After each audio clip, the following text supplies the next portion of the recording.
سبحان الله والحمد لله لا إله إلا الله الله أكبر.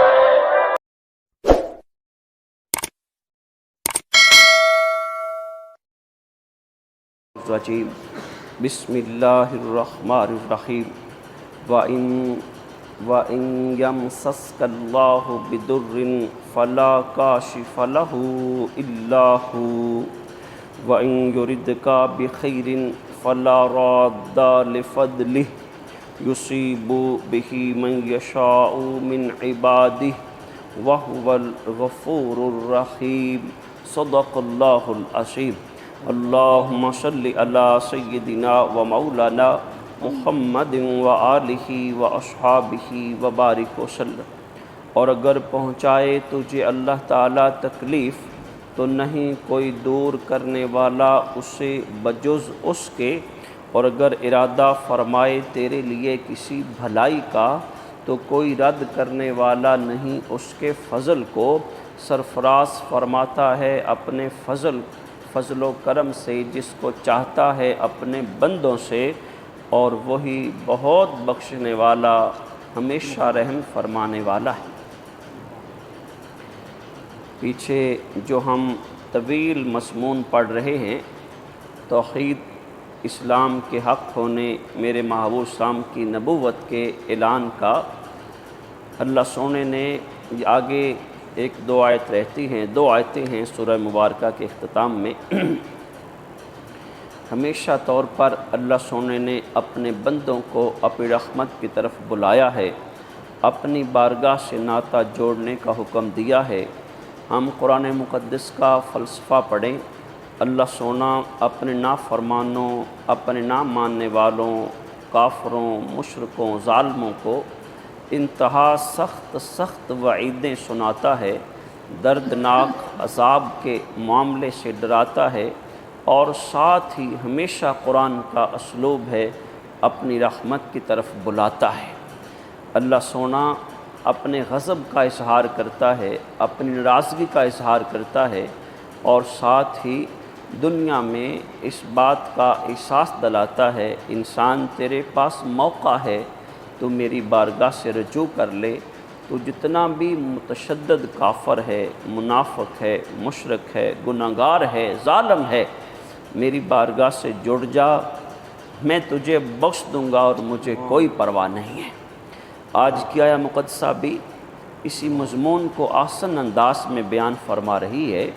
اللہ سنا فرماتا ہے، یہ خطاب صیغہ تو میرے محبوب اسلام کی ذات اقدس کے ساتھ اور سب انسانوں کے خطاب کے لیے کافی ہے. اللہ سونا اگر تیرے سے تکلیف چاہے، تجھے دکھ دینا چاہے، درد دینا چاہے، فلا کاشف لہ الا ہو، اس دکھ کو دور کرنے والا بجز اس کے اور کون ہے.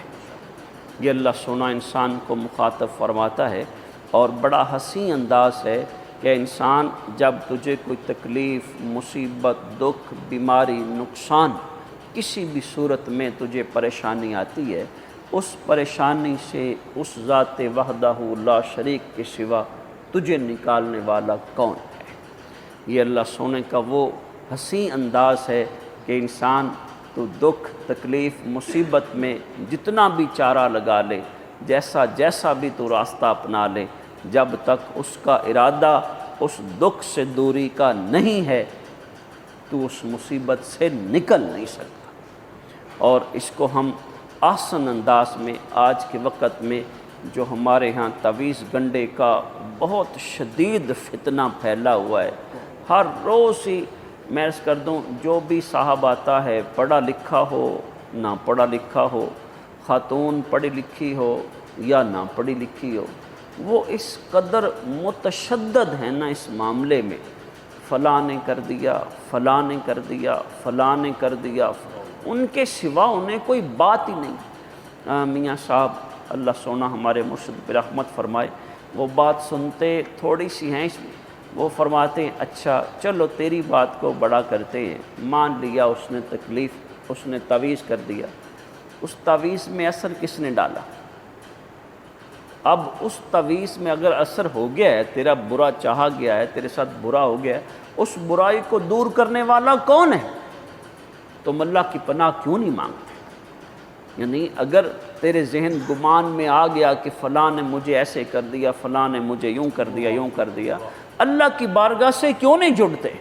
اللہ کی بارگاہ سے کیوں نہیں تم اپنی مشکل کو آسان طلب کرتے؟ یعنی یہ ہم کہ فلاں تویز کی وجہ سے میرا فلاں نقصان ہو گیا، دکان پر کوئی گاہک نہیں آتا، کوئی رشتہ نہیں ہوتا، پاؤں آگے کو کرتے ہیں پیچھے کو کھسکتا ہے، یعنی پتہ نہیں ہمیں کہاں کہاں سے کیا کیا وہم و گمان اور ہمارے ذہن پر، میں نے کہا کہ پڑھے لکھے اور پھر جب مذہبی طبقہ مجھے ایسا بولتا نظر آتا ہے پھر مجھے اور دکھ ہوتا ہے کہ بھی تو نے مذہب پڑھا ہے، دین پڑھا ہے، تو تیرے اوپر دین کا نشان ہے اور تو بھی وہ گرا پڑا ہے، تو الٹا پڑا ہے ایسے۔ تو اللہ سبحانہ قرآن میں فرماتا ہے اللہ سونا اگر تجھے تکلیف کا، دکھ کا اگر وہ ارادہ فرماتا ہے تجھے پہنچتی ہے، فلا کاشف لہ الا ہو، اس دکھ تکلیف کو کوئی دور کرنے والا نہیں بجز اس کا۔ تجھے کسی طرح بھی تکلیف آ گئی ہے، تیرے ذہن میں کیسے بھی وسوسے آ گئے ہیں، رب تعالیٰ فرماتا ہے اس کی بارگاہ سے جڑ جا، اللہ کی بارگاہ سے جڑ جا، اس کے سوا کوئی دکھ دور کرنے والا نہیں۔ وَإِن يُرِدْكَ بِخَيْرٍ، اور اگر اس کا ارادہ ہے تیرے ساتھ بھلائی کا، فَلَا رَادَّ لِفَضْلِهِ، اس کے فضل کو کوئی رد کرنے والا نہیں۔ یعنی اگر اللہ سبحانہ چاہتا ہے کہ اس کو وسیع رزق دوں، میں اس کے وسائل بڑے کر دوں، اب تو کہتا ہے کہ فلاں نے تویز کر کے میرے اس سارے معاملے کو معاذ اللہ باندھ دیا، تو پھر بھی رب کے اس حکم سے انکاری ہے۔ اللہ سنا فرماتا ہے کہ میں کسی کے ساتھ فضل کا ارادہ کروں تو اسے کوئی رد نہیں کر سکتا، اور تو کہتا ہے کہ میرے گاہک تو بڑے آتے ہیں، میرا معاملہ تو بڑا آسان ہوتا ہے، فلاں تویز نے میرا فلاں معاملہ باندھ دیا۔ یعنی رب تیرے ساتھ بھلا چاہتا ہے، رب تیرے ساتھ بھلائی چاہتا ہے، اور فلاں نے تویز کر کے رب کی بھلائی کو، رب کے ارادے کو معاذ اللہ روک دیا۔ استغفر اللہ علیہ وسلم، ایسا کیسے ہو سکتا ہے؟ اللہ سونا فرماتا ہے کہ جب رب سونا کسی کے ساتھ بھلائی کا ارادہ کرتا ہے اس کی بھلائی کو کوئی روک نہیں سکتا۔ یصیب بہ من یشاء من عبادہ، اللہ سونا اپنے بندوں میں سے جس کو چاہتا ہے اپنے فضل و کرم سے سرفراز فرماتا ہے۔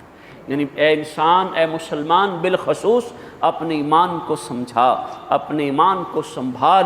رب دکھ دے، اس دکھ کو کوئی ٹالنے والا نہیں ہے۔ رب خیر کا ارادہ فرمائے، اس کے ارادے کو کوئی ٹالنے والا نہیں ہے۔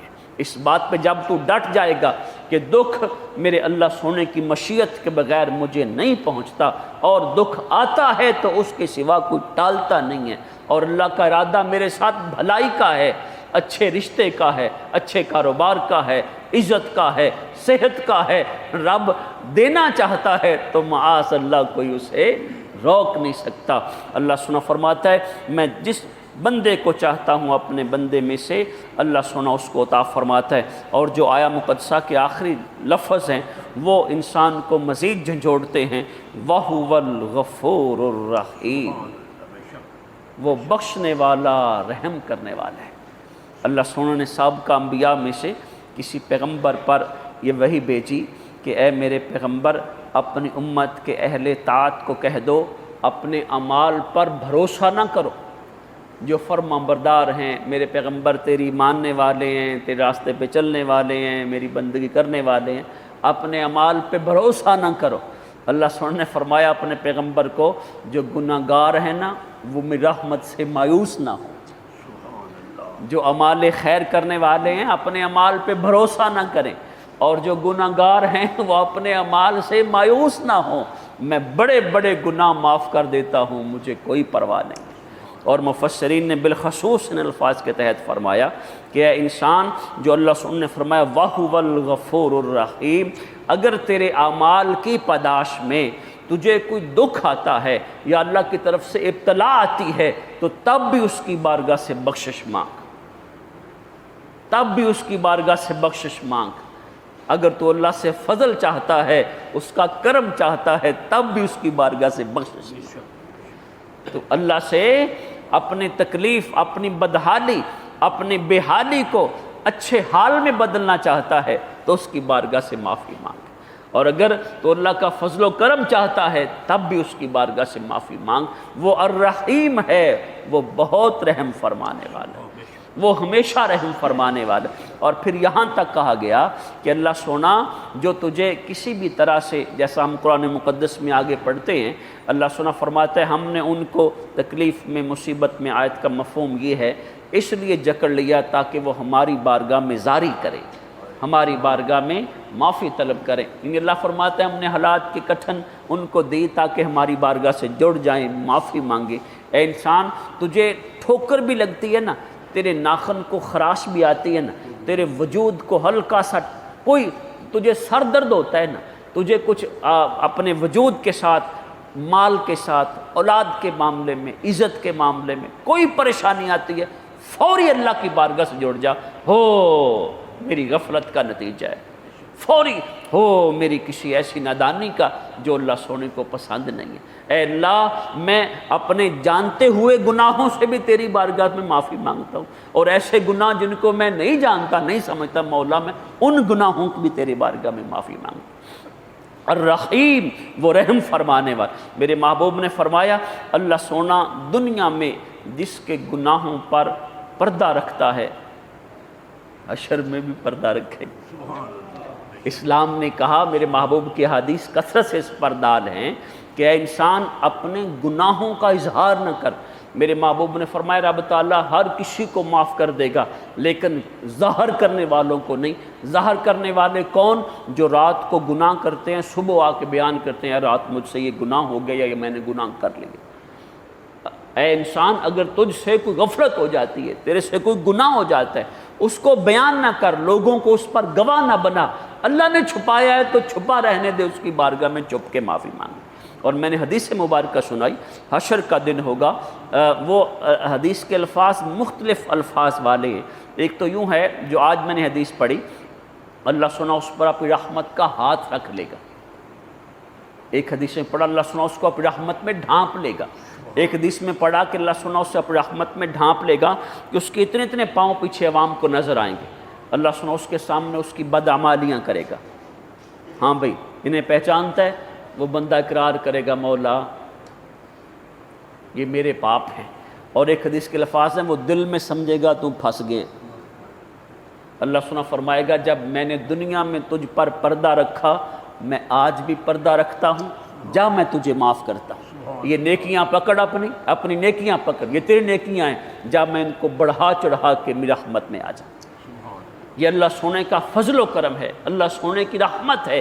اللہ سونا فرماتا ہے وَهُوَ الْغَفُورُ الرَّحِيمُ، اے انسان دکھ میں، تکلیف میں، خوشی میں، غمی میں اس کی بارگاہ سے جڑا رہے، اس کی بارگاہ سے بخشے مانگ، اس کی بارگاہ سے فضل مانگ، بلا شبہ وہ سب عطا فرمانے والا ہے۔ اللہ سونا ہمارے ایمان کی حفاظت فرمائے۔ والصلاة والسلام علیکم۔ نبوت کی حفاظت کے